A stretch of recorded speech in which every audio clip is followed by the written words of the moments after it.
There is some huge news for World of Tanks console this week, and it is coming in the form of a new tank line, but more importantly, PAINGOD is leaving World of Tanks console, and Wargaming itself, of course, PAINGOD being the executive producer of World of Tanks console, he will be leaving, and yeah, it was a very emotional stream. It was announced on the World of Tanks console stream on Friday yesterday as of the recording and publishing of this video. And yeah, it was kind of one of those things that I think we should talk about. Obviously, you can leave your thoughts as to what you think about that. Are you...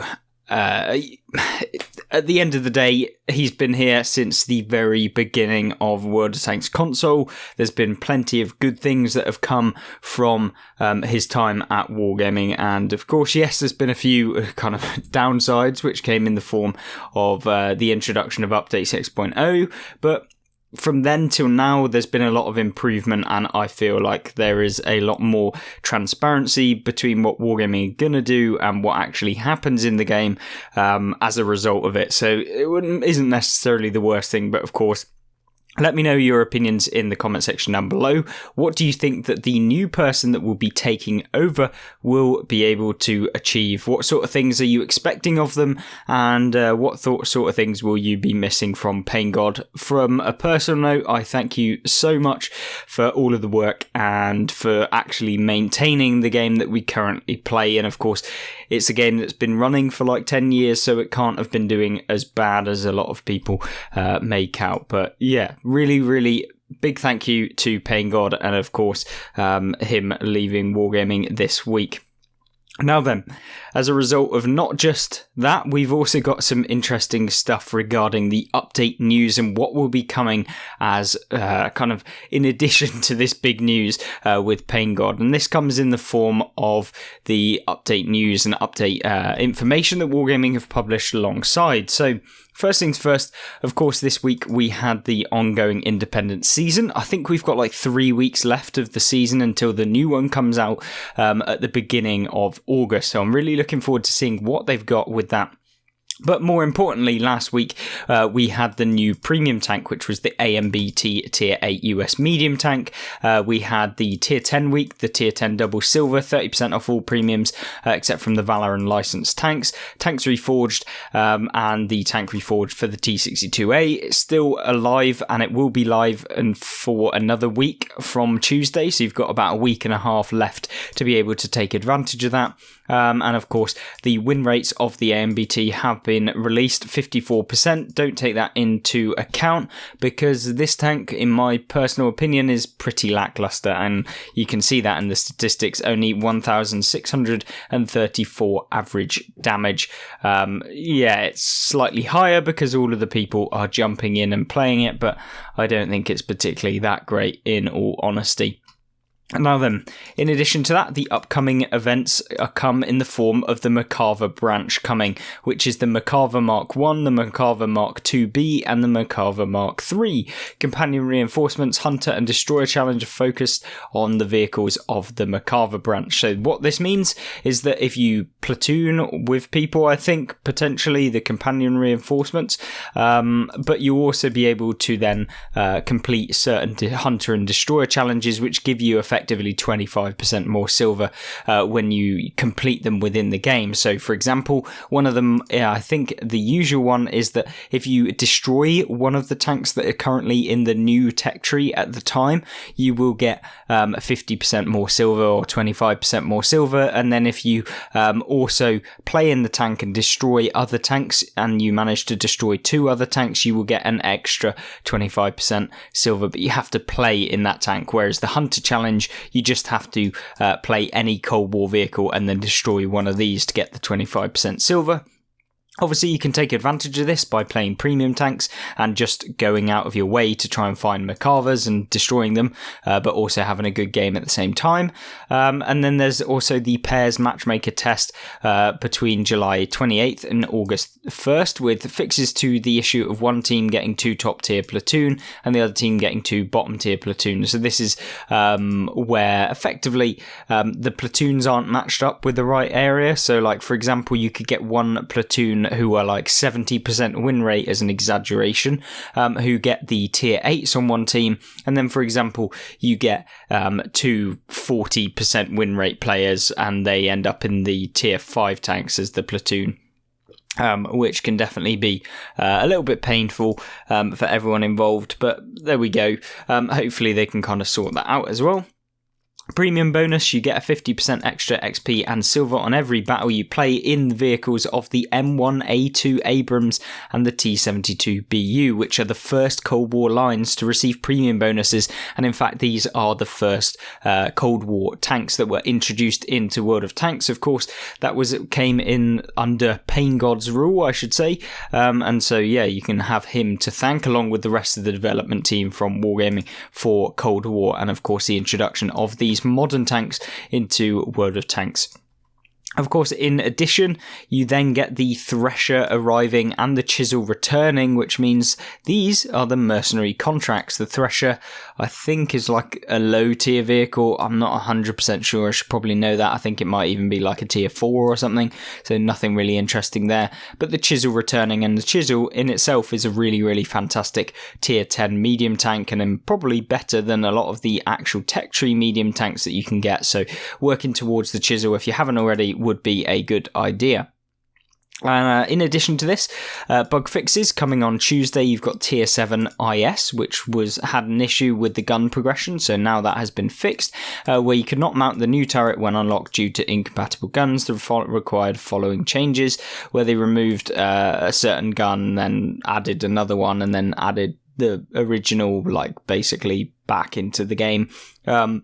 And so now it works.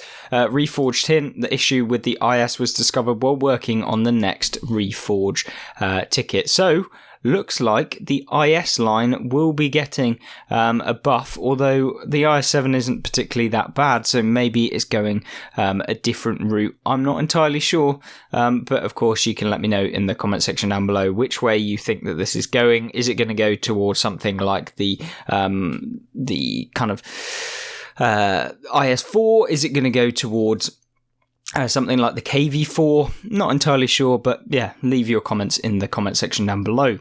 Now, along with this kind of update, we have also been given some questions answered by the Wargaming development team, which we can cover in a second. But the weekly shoutouts for this week come in the form of the most damage caused using the AMBT, which was Wacko Majako 7 with 400,000 damage caused, so that's like a lot of games already. Highest win rate since the Reforge using the T62A was Maxified with 100% win rate in 10 battles played. Like, I don't even know what that stat is. I'm sure that there was probably people with more battles and probably like 90%, which is probably a better indication. Highest average radio assist damage using light tanks was 3,500 average spotting assistance, which is pretty decent. And of course, then the milestones, people, Hitman PC managing to get 160,000 battles on this game. God. You should genuinely get a medal for having done that many battles on this game. It is a hair puller outer after you reach about 20,000 battles to actually try and enjoy the game in some regards. Of course, it's always fun when you have players to play with, and it makes it a hell of a lot more enjoyable. So, yeah, can't believe 160,000 battles. Well, yeah, that's mad. Anyway, questions. Let's actually getting on to some more important bits. Is there any chance of a Warhammer 40k season or some skins? So obviously World of Tanks PC currently, or at least from my memory, have a Warhammer 40k season where you can get like the E100 skin, you can get the the STB1 skin, and I think there's another one in there as well.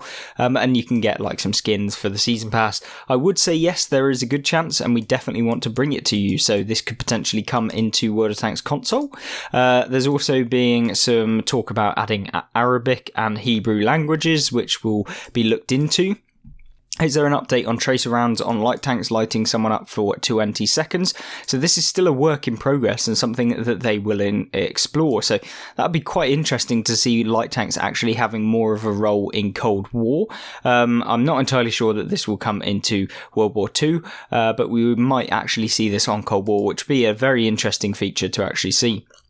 Can any tank that uses the T95E2 type hull get siege mode? We can certainly look into it and try it out. I don't know if this is actually worth it, but yeah, I mean, seems like quite a lot of effort for the developers to actually do for minimal kind of gain. I don't know that will probably be a good investment of time. Whatever happened to the Yo tanks? So it's still in the plans, but no estimated time of arrival. Looks like Wargaming haven't even started on the Yo tank, so I wouldn't worry about them coming soon. Double barrel tanks are probably going to come before them. And I think that they're estimated in like 2023. So yeah, nothing too interesting there. The next nation coming to Cold War, that would be Czech and Romanian line, so we will be seeing the Czech tanks quite possibly coming from the VZ55 and of course the TVPT 5051. I don't know which way they'll go, and I actually don't know what the current modern equivalent tanks are for the Czech line for like Era 3, etc. And of course the Romanian line as well. Can you increase the cap timer on Great Wall? We will look at that and see which modes are most affected by this, so it seems like a pretty reasonable idea. Can we get an updated version of Erlenberg? We often take a look at all of our maps, but we need to be careful about what we change and make sure it doesn't have an adverse impact for different tiers, but we'll definitely take a look. So what they mean by that is like, yes, they can look at it, but if they change some things about Erlenberg, and that means that when you're playing tier 10, you can have view range through like minuscule areas, which makes it like other tanks be spotted in places where they really shouldn't be, and it would make like certain positions super OP. So that's why they have to be pretty careful about what they're changing due to like line of sight and stuff. So if they change slight areas, it makes like, although it might work on like tier 4, at tier 10 it definitely doesn't work, and vice versa. It can be a little bit of a problem. Can we get spectator updates, please?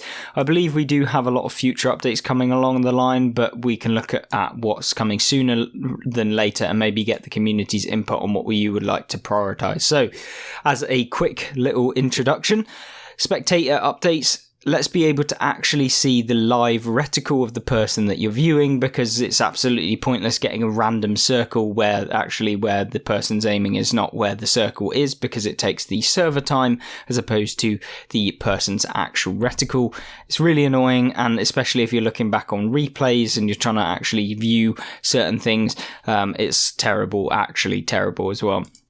But there we go. Let's see what you guys think in the comments. Obviously, that's just my opinions on it. Whether you want to see anything extra, obviously, let me know. Can we get smaller maps like Port and Ghost Town added back to higher tiers? We tried those maps in higher tiers before, but we had a lot of complaints and balance issues. Yeah, they were terrible. Ghost Town is a good one. I actually quite like it in the high tiers. I don't know why they removed it from higher tiers, because tier 10 was absolutely fine on Ghost Town, but Port was terrible at tier 10, and tier 8 and above it was actually terrible because pretty much pointless for light tanks, and yeah, we definitely don't want to see Port back at tier 10. But Ghost Town definitely is big enough to actually be able to play with tier 10s in. Can we get more city-focused maps? We're currently working on more maps, but urban maps are coming along, so you'll be seeing things like Ensk and stuff returning into the game. There's a few different ones that will be probably coming. Ruinberg as well, that'll be another one coming into the game, so look forward to playing actual heavy tanks again with the introduction of new maps coming back fairly soon. Why did you remove 5-man platoons? They made Matchmaker take too long, and we had a lot of hard fails and creating very unbalanced games. 5-man Panzer 5-4 platoons? Anyone? Yep. 5-man Panzer 5-4s that have 70% win rate each, and playing in a 5 Panzer 5-4s against people that don't get a Panzer 5-4 platoon and end up actually just getting steamrolled by people driving through the middle of the map in an overpowered tank that is a medium that has 3 times the hit points. I don't see anything wrong with 5-man platoons. Yeah, that's... Although it's very nice to play with 4 of your friends, it's not fair on the enemy team, and of course there are 20 players in a battle, not just 5, and so the other 15 actually want to enjoy the game as well, so limiting it to 3 kind of limits the unbalancedness and also the matchmaker a little bit easier. Weather variants and war variants, let us get all of the maps back first, and then we can look into these. Me personally, I hate weather variants, but that's just because they make some really silly plays possible. But yeah, I mean, loads of people love them, and of course, I'm only one person. it's best to do what the community wants. Otherwise, we end up with scenarios like Update 6.0, and it's best to choose the entirety rather than the minimal amount of players. But there we go. Hopefully that was a kind of good update news, or at least in some regards. Obviously with PAINGOD leaving, probably not the best news because we have no idea who is going to replace him, or at least currently. I'm sure it will be announced fairly soon and we'll be able to see how that comes along. But of course, let me know your comments on the new tanks coming into the game, PAINGOD leaving, the updates to the game, the upcoming updates, the future updates. Let me know in the comment section down below. And of course, thank you very much for watching. Don't forget to subscribe if you aren't already, and check out the gameplay and tank reviews where we cover loads of different tanks, along with the update news and playlist where you can actually jump back like a year and a bit and see every single update that I've ever released on the channel and see where everything changed. Thank you, and I'll see you there. Goodbye.